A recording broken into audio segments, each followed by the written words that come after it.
हम पूछना चाहेंगे कि ऐसी क्या डील बीजेपी और कांग्रेस के बीच हुई है जिसके चलते आज कांग्रेस वाले, चाहे दिल्ली दंगों में वकीलों का पैनल हो, चाहे नगर निगम में प्रोफेशनल टैक्स दिल्ली की जनता पे थोपने की बात हो, या फिर दिल्ली में बिगड़ती कानून व्यवस्था का विषय हो, कांग्रेस पार्टी हर मुद्दे पर भाजपा के खेमे में खड़ी नजर आती है। इसीलिए क्या डील है उनके बीच, ये हम उनसे जानना चाहते हैं।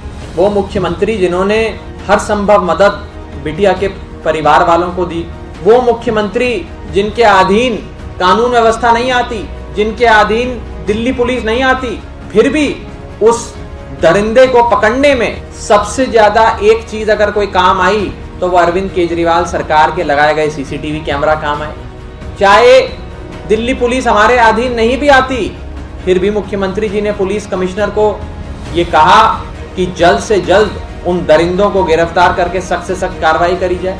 हर संभव प्रयास हमने किया, लेकिन वो अप्रासंगिक दिल्ली की राजनीति में समाप्त हो गई, जिसका सूर्य अस्त हो गया। वो कांग्रेस पार्टी आज उस पार्टी के खिलाफ प्रदर्शन नहीं कर रही जिस पार्टी की जिम्मेदारी है दिल्ली में कानून व्यवस्था और दिल्ली पुलिस की, यानी कि भाजपा, लेकिन उस पार्टी के खिलाफ विरोध प्रदर्शन कर रही है जिस पार्टी का कानून व्यवस्था और दिल्ली पुलिस से कुछ लेना देना ही नहीं है। तो ये कांग्रेस पार्टी की मानसिकता दर्शाता है, उनका बदलता स्वभाव, उनका बदलता राजनीतिक रंग दिखलाता है। 52 घंटों के भीतर केजरीवाल सरकार के सीसीटीवी कैमरा की बदौलत वो लोग पकड़े गए। अगर सीसीटीवी कैमरा नहीं लगे होते तो न जाने, हो सकता है अभी तक दिल्ली पुलिस केवल इन्वेस्टिगेशन, तफ्तीश और छानबीन में लगी होती। ये तो सीसीटीवी कैमरा की बदौलत पकड़े गए, तो इससे तो कोई इनकार नहीं कर सकता। तो हर अखबार में छपा है, तो सच्चाई है। एक विपक्ष की ये जिम्मेदारी बनती है कि सरकार का सकारात्मक विरोध किया जाए, लेकिन जब विरोध आप एक ऐसे विषय पे कर रहे हैं जो हमारे अधिकार क्षेत्र के अधीन नहीं है, और जिसके अधिकार क्षेत्र के अधीन आता है उसके खिलाफ आप विरोध ही नहीं कर रहे हैं, तो यही दिखाता है कि जिसके खिलाफ विरोध करना चाहिए और आप नहीं कर रहे, उससे आपकी अंडरस्टैंडिंग है, रोमांटिक अंडरस्टैंडिंग।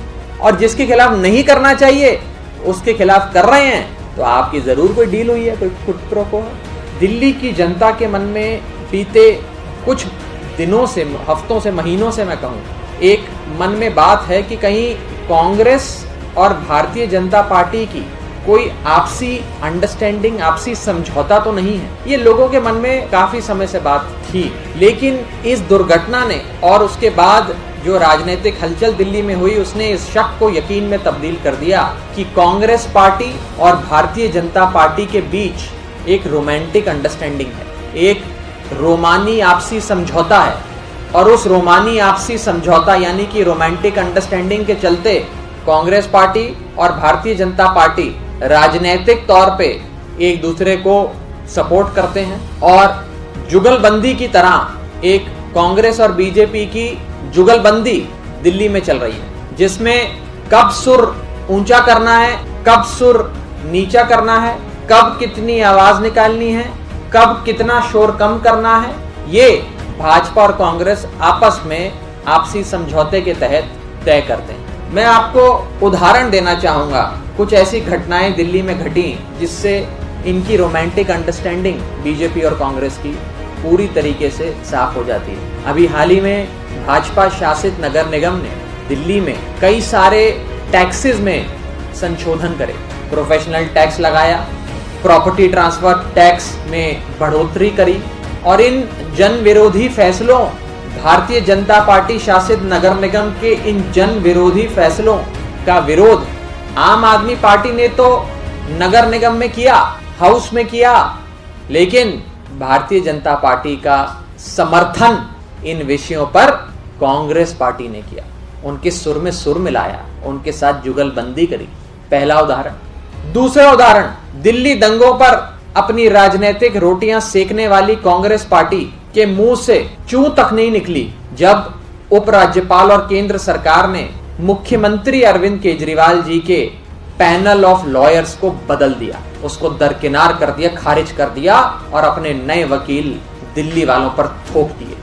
कांग्रेस पार्टी जो बड़ी हिमायती बनती है, जो अपनी सहानुभूति बांटती फिरती है, दिल्ली दंगों पे राजनीतिक रोटियां सेकती रहती है, उसके मुंह से चू नहीं निकली कि एक लोकतांत्रिक ढंग से चुनी हुई सरकार जो न्याय के पक्ष में, जो निष्पक्षता के पक्ष में बढ़िया से बढ़िया वकील कोर्ट में पेश कर रही थी, उन पेश करने के लिए उन वकीलों के पैनल को बदल के भारतीय जनता पार्टी के एफिलिएट लॉयर्स को उपराज्यपाल ने नियुक्त कर दिया। कांग्रेस से तो चू नहीं निकली। कांग्रेस उसमें भी जुगलबंदी की तरह भाजपा का साथ देती रही। भाजपा ने कहा सुर नीचा कर लो, इस पे शोर मत मचाना। कांग्रेस ने सुर नीचा कर लिया, उस पर शोर नहीं मचाया। और तीसरा और अहम उदाहरण जो आपने बीते 24 घंटे में देखा वो ये कि दिल्ली में एक हैवानियत भरी घटना 12 साल की बिटिया के साथ हुई, लेकिन कांग्रेस पार्टी ने विरोध प्रदर्शन अरविंद केजरीवाल जी के खिलाफ किया, जिनके अधीन कानून व्यवस्था और दिल्ली पुलिस नहीं आती। और केंद्र में बैठी भाजपा सरकार जो सीधे तौर पर दिल्ली की कानून व्यवस्था, दिल्ली पुलिस को चलाती है, उसके संवैधानिक अधिकार क्षेत्र में आता है, उसके खिलाफ कांग्रेस पार्टी ने चू तक नहीं की। उसके खिलाफ कांग्रेस पार्टी ने एक वाक्य तक नहीं कहा। आज भी कांग्रेस पार्टी ने माननीय मुख्यमंत्री अरविंद केजरीवाल जी के घर के बाहर विरोध प्रदर्शन किया, लेकिन भारतीय जनता पार्टी के गृह मंत्री जो सीधे तौर पर दिल्ली में कानून व्यवस्था के इंचार्ज हैं, उनके खिलाफ कांग्रेस पार्टी ने विरोध प्रदर्शन नहीं किया, उनका तो नाम तक नहीं लिया। ये है कांग्रेस और भारतीय जनता पार्टी की जुगलबंदी। आज स्थिति ये आ गई है कि कांग्रेस और बीजेपी इंटरचेंजेबल है। BJP and Congress have become interchangeable. Congress is equal to BJP, BJP is equal to Congress, कोई फर्क ही नहीं है।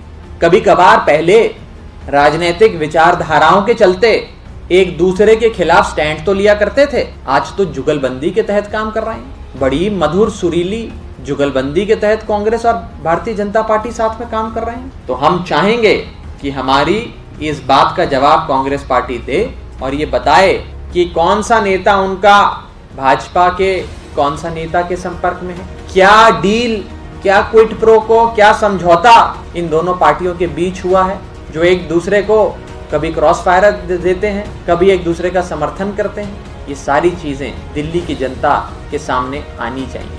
ये तो सामने आ गया कि रोमांटिक अंडरस्टैंडिंग है, अब ये भी सामने आना चाहिए कि रोमांटिक अंडरस्टैंडिंग क्यों है, इसके पीछे क्या क्विड प्रो को है, ये दिल्ली की जनता कांग्रेस पार्टी से जानना चाहती है।